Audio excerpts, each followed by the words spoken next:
ابھی آپ حجت الاسلام المسلمین عالی جناب مولانا سید قمر سلطان صاحب قبلہ کی انتہائی بصیرت افروز تقریر سرکار وفا کی بارگاہ میں سماعت فرما رہے تھے، اور مختلف گوشے مختلف نکات مولانا موصوف نے عظمت سرکار باب الحوائج کے آپ کے حوالے کیے۔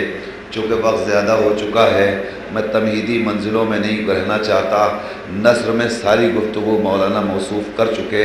میں یہ چاہتا ہوں کہ براہ راست نظم کا آغاز کر دوں، اور ظاہر ہے کہ مجھے تمہید کی ضرورت اس لیے بھی نہیں ہے کہ آپ حضرات میرے لیے نئے نہیں ہیں، میں آپ کے لیے اجنبی نہیں ہوں، لہذا ہم دونوں بہت جلدی ایک دوسرے سے مل جائیں اور یہیں سے سلسلے کا آغاز کیا جائے کہ کتنا معصوم ہے، پیارا ہے، بھلا ہے عباس، کتنا معصوم ہے، پیارا ہے، بھلا ہے عباس، گود میں مصحف ناطق کی پلا ہے عباس، کتنا معصوم ہے، پیارا ہے، بھلا ہے عباس، گود میں مصحف ناطق کی پلا ہے عباس، 5 معصوموں نے ایک ساتھ دعا مانگی ہے، 5 معصوموں نے ایک ساتھ دعا مانگی ہے، تب کہیں جا کے زمانے کو ملا ہے۔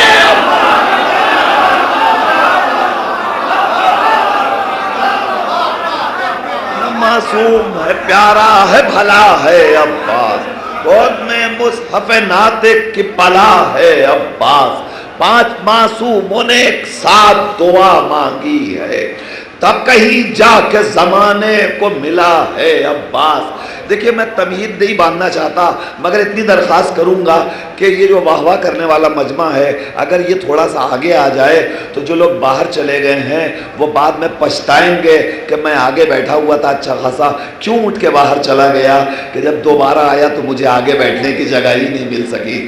لہذا آپ حضرات تھوڑا سا آگے آ جائیے، اور بالکل برابر سے پنکھا لگا ہوا ہے یہاں سے لے کے وہاں تک، آپ کو ہوا کی کوئی پریشانی نہیں ہوگی، اور آپ سب انشاءاللہ راحت محسوس کریں گے۔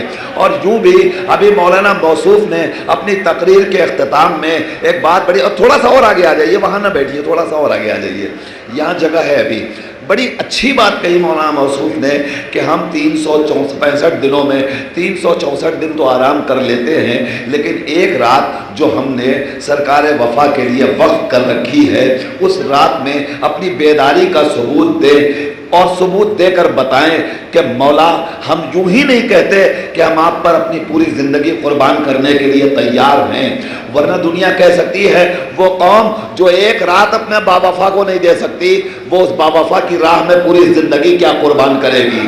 لہذا آپ کو پوری بیداری کا ثبوت دینا ہے، اور میں یہیں سے آئیے آپ کی خدمت میں پھر عرض کر دوں کہ آج کل کوئی بھروسہ نہیں میرے آقا، آج کل کوئی بھروسہ نہیں میرے آقا، زندگی کون سے لمحے میں بکھر جائے گی، آج کل کوئی بھروسہ نہیں میرے آقا، زندگی کون سے لمحے میں بکھر جائے گی، تیری محفل میں یہی سوچ کے ہوتا ہوں شریک، ایک رات اور حفاظت سے گزر جائے۔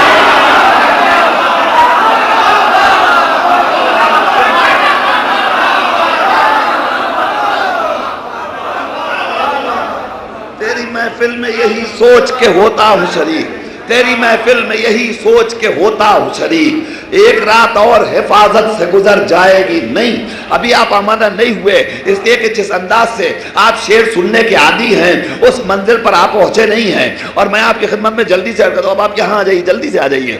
اب میں یہاں سے شعر سناتا ہوں، افسر بھائی سنیے، میں نے وعدہ کیا تھا میں یہاں پڑھوں گا، عرض کر رہا ہوں آپ کی خدمت میں، اور اب انشاءاللہ یہاں سے لے کر وہاں تک اور وہاں سے لے کر وہاں تک کوئی بھی خاموش رہ گیا تو میں یہیں سے نظامت کرنا چھوڑ دوں گا۔ بڑے قیمتی اپنی نظامت کی سلسلے کے بڑے قیمتی 4 مصرے اب آپ کی خدمت میں حاضر کر رہا ہوں، اور ان مہمان شعراء کرام کو آپ کو اپنی بیدار سماعتوں کا ثبوت دینا ہے، اور یہ ثابت کرنا ہے کہ پورے ہندوستان کی سماعتیں ایک طرف اور آگرہ کی اس محفل کے سامعین کی سماعتیں ایک طرف ہے۔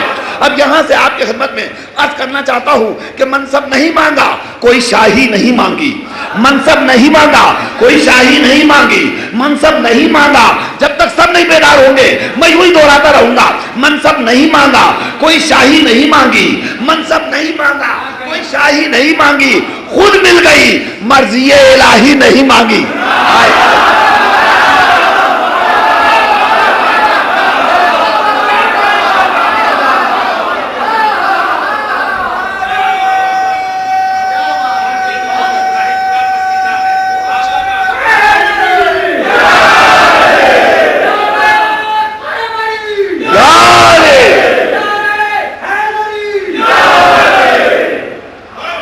اچھا یہ اچھے تھے شعر کے نہیں اچھے ہیں؟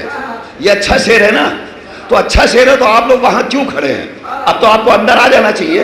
اب جلدی سے آ جائیے تو اس شعر کے اس خطے کو میں مکمل کروں. آپ جلدی سے آ جائیے, آپ جلدی سے بالکل وقت نہیں ہے میرے پاس. اور اگر آپ لوگ سب بیدار ہو گئے تو اس شعر کے بعد میں شاعر کو پیش کر دوں گا, پھر میں شعر نہیں پڑھوں گا. اب ملایا فرمائیے میرے نوجوانوں دوستوں, سنو یہ عرض کرتا ہوں. منصب نہیں مانگا, بزرگوں سے دعائیں چاہتا ہوں. منصب نہیں مانگا, کوئی شاہی نہیں مانگی, خود مل گئی. مرضی الہی نہیں مانگی, خود مل گئی. بیدار ہیں آپ؟ خود مل گئی, مرضی الہی نہیں مانگی. ارے لاؤ گے کوئی دوسرا عباس کہاں سے؟ حیدر نے کوئی اور دعا.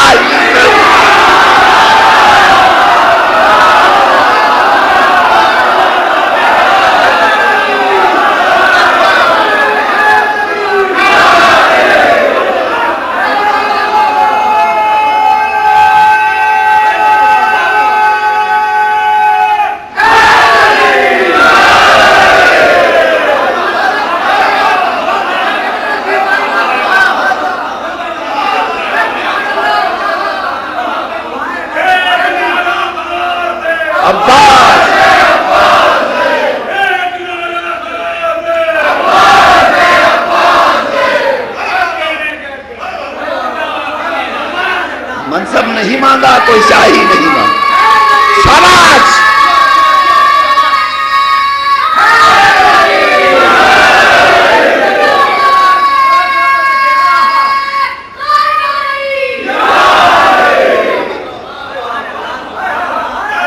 منصب نہیں مانگا, کوئی شاہی نہیں مانگی. لیکن نفیس صاحب کہہ رہے تھے کہ یہ پاکستان سے لائے ہیں. پاکستان والے ہندوستان سے لے جاتے ہیں, ہمیں وہاں سے لانے کی کوئی ضرورت نہیں ہے. اور یہ بھی عرض کر دوں کہ واقعی نفیس بھائی ابھی آپ کو محسوس ہو گیا ہوگا, پاکستان میں واقعی شعر پڑھنے میں بڑا مزہ آتا ہے. لیکن اس وقت آپ نے ثابت کیا کہ ہندوستان کا مجمع کسی اعتبار سے پاکستان سے کم نہیں. اتنی خوبصورت سماعتیں, اب اس سے اچھا آپ کیا سنیے گا. منصب نہیں مانگا, کوئی شاہی نہیں مانگی, خود مل گئی. مرضی الہی نہیں مانگی. لاؤ کہ کوئی دوسرا عباس کہاں سے؟ حیدر نے کوئی اور دعا ہی نہیں مانگی. حیدر نے کوئی اور دعا ہی نہیں مانگی. آئیے حضرات, بس آپ بیدار ہو گئے تو میں وعدے کے مطابق گزارش کر رہا ہوں, اپنی فہرست کا ایک انتہائی نادر اور نایاب تحفہ محترم جناب شہنشاہ بجنوری سے درخواست ہے کہ وہ تشریف لائیں اور بارگاہ اہل بیت میں اور بارگاہ سرکار وفا میں نذرانہ عقیدت پیش کریں. نوجوان مداح اہل بیت ہے, پورے ہندوستان میں شہنشاہ بجنوری خوبصورت آواز اور کلام کے ذریعے جانے اور پہچانے جاتے ہیں. آپ کے روبرو جناب شہنشاہ بجنوری.